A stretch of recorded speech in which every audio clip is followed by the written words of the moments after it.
Tudo bem com vocês, amigos? Eu queria ter uma conversa com vocês e essa conversa eu acho que é importante tanto para você que tem imóvel financiado, quanto para você que é advogado de alguém que tem imóvel financiado, você é advogado imobiliário, essa conversa é importante. Apesar de se você é advogado imobiliarista, você já deve saber do que eu estou falando aqui. Qual que é a questão, meus amigos? E até o nome do artigo que eu publiquei ontem no Ius Brasil. E eu acho que eu vou mandar esse artigo também para o Migalhas, tá? Qual que é a questão? O nome do artigo: alienação fiduciária. Não perca o seu imóvel para a súmula 5 do TJ de São Paulo, tá?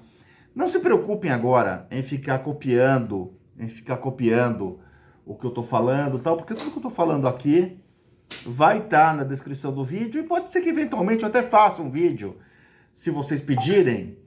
Como é que se fala? Apresentando gráfico, etc, tal, mas então não é relevante agora que você fique anotando, tal, que eu tô falando porque tá na descrição do vídeo. Só você entrar na descrição do vídeo vai aparecer. Qual que é a questão, meus caros? É assim, primeiro a gente tem que trabalhar com a existência de duas leis. Se você tem imóvel alienado em alienação fiduciária. Uma das leis é a 9.514, que regulamenta todos os contratos firmados da sua vigência até o dia 11 de julho de 2017. No dia 11 de julho de 2017, passou a viger a Lei 13.465. Então, a partir do dia 11 de julho de 2017, os contratos tem que observar a Lei 13.465. Pois bem, e qual que é a questão? É que a Lei 9.514, ela prescreve que mesmo após o leilão frustrado, ou por outra, mesmo que o leilão do imóvel não seja frustrado, mas até a assinatura do auto de arrematação, o devedor ele pode purgar a mora, em analogia ao decreto 70 de 66 e também em analogia ao artigo 805 do Código de Processo Civil, embora que a lei não fale isso de uma forma textual, mas dá para se inferir isso da leitura da norma. Após a Lei 13.465, os bancos e construtoras não são mais obrigados a sequer te intimar para o leilão, tá? O banco é obrigado a te intimar para purgar o mora dentro do prazo da consolidação da propriedade fiduciária, quer dizer, o momento do qual o imóvel passa a ser do banco, em total pleno direito, e o banco pode fazer o que quiser com o imóvel, sem lhe consultar, inclusive, e o banco pode mandar esse imóvel para leilão, dentre outras coisas, ele vai poder mandar esse imóvel para leilão. E aí que reside o drama da súmula 5 da STJ. Porque essa questão, se você aplicaria ou não a Lei 9.514 para os contratos feitos sob sua vigência, foi discutida no incidente de resolução de demandas repetitivas e RDR número 26 do TJ de São Paulo. E se tomou a decisão que, como a gente sabe no direito civil, você aplica a lei de direito material da época da realização do contrato, não poderia ser de outra forma. Mesmo assim, teve desembargador que votou em sentido diverso. Mas, de qualquer forma, essa questão restou pacificada. Acontece que nós temos a súmula 5 do TJ de São Paulo. E o que diz a súmula 5 do TJ de São Paulo, meus amigos? Que é onde reside todo o problema. Na ação de missão de posse de imóvel arrematado pelo credor hipotecário e novamente alienado, não cabe, por ser matéria estranha ao autor, a discussão sobre execução extrajudicial e a relação contratual antes existente entre o primeiro adquirente e o credor hipotecário.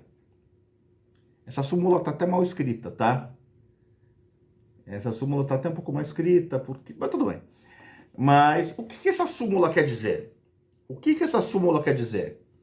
Essa súmula quer dizer que, nesse tipo de situação, uma vez que o banco realizou, ele pegou, se consolidou na propriedade fiduciária do imóvel, ele não lhe comunicou que o imóvel seria levado a leilão, porque não necessariamente ele é mais obrigado, principalmente para os imóveis financiados após a Lei 13.465.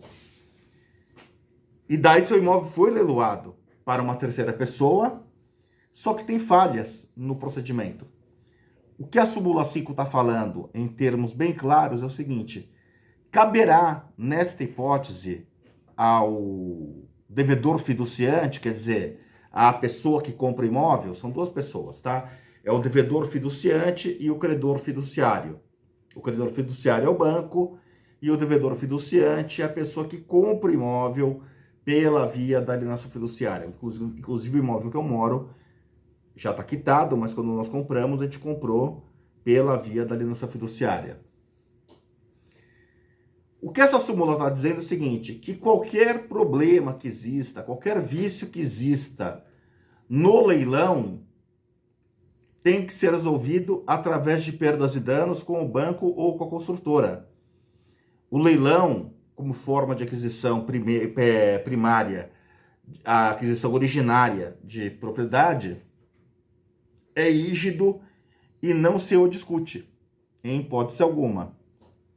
É um tanto quanto perigoso, né? Porque a gente poderia também, em tese, facilmente transportar esse entendimento para a Justiça do Trabalho, para a Justiça Federal, para qualquer outro ramo do direito. E daí a casa de alguém seria leiloada, o credor trabalhista que levantou aquele dinheiro eventualmente não teria condições mais de indenizar, mas vai falar: não, mas olha, o arrematante já tem o seu patrimônio, ponto final, ninguém mais mexe com ele, entendeu? Aquela aquisição originária. Num país como o Brasil é meio delicado. Por exemplo, alguns países muito ricos e que têm um ordenamento jurídico mais sólido, como é o caso de Alemanha e Estados Unidos, se acontece um erro no leilão de um imóvel, sei porque eu já conversei com advogados alemães e americanos sobre isso. Se acontece um erro, de fato se mantém o resultado do leilão, o adquirente é dele, ponto final, mas o antigo proprietário é prontamente indenizado, tá? Normalmente ele é indenizado num tempo menor que ocorreria uma venda do imóvel. É coisa de dias. E detalhe, não é que ele é indenizado assim: teu imóvel vale R$1 milhão, o Estado vai falar que vale 114 mil. Não. Ele é indenizado em valor de mercado mesmo, tá? Ele é indenizado em valor de mercado mesmo. No Brasil não funciona isso, mas independentemente de ser crítico, de achar a súmula 5 boa ou ruim, o fato é que ela existe.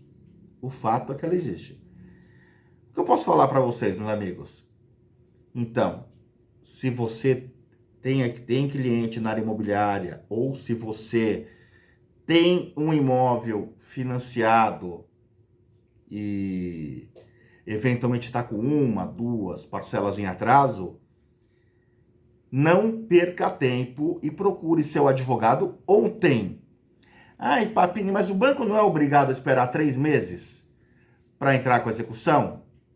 Quem falou essa bobagem? Quem falou? Aonde está escrita essa bobagem?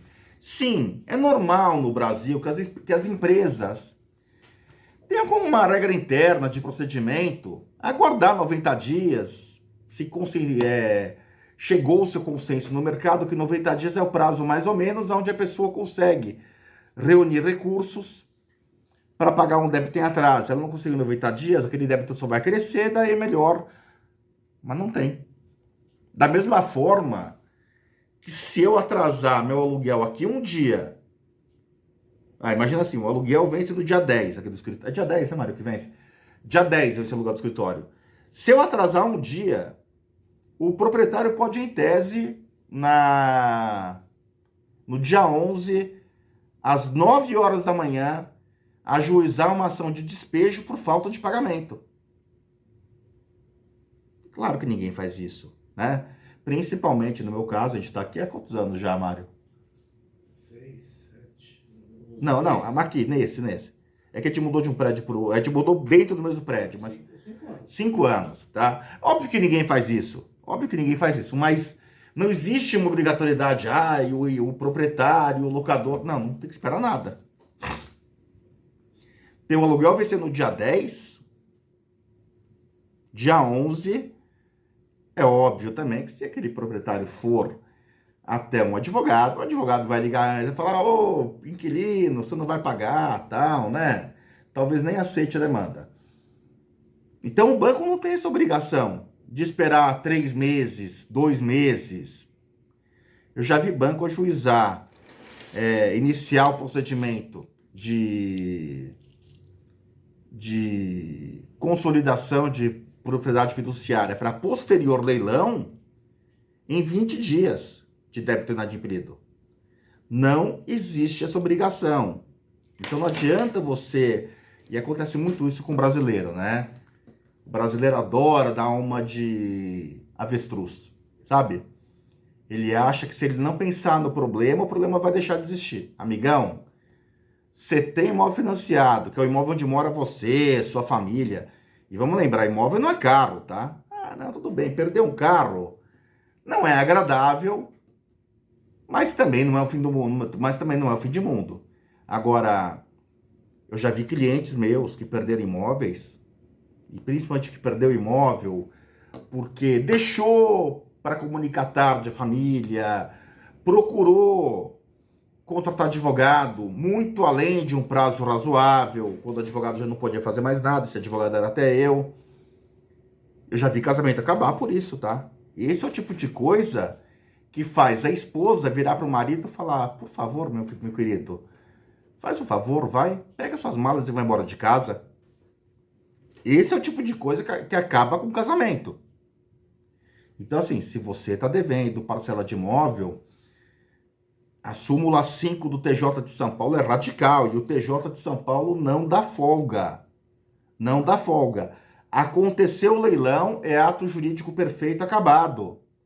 Vai brigar com o banco. Você não pode deixar acontecer o leilão. Você está em atraso um dia? Sim, se você souber, olha, a tua prestação vence hoje. Hoje é dia 20. Não, se você sabe que amanhã, dia 21, você vai ter dinheiro, tranquilo. Você sabe que amanhã, dia 25, você vai ter dinheiro, tranquilo também.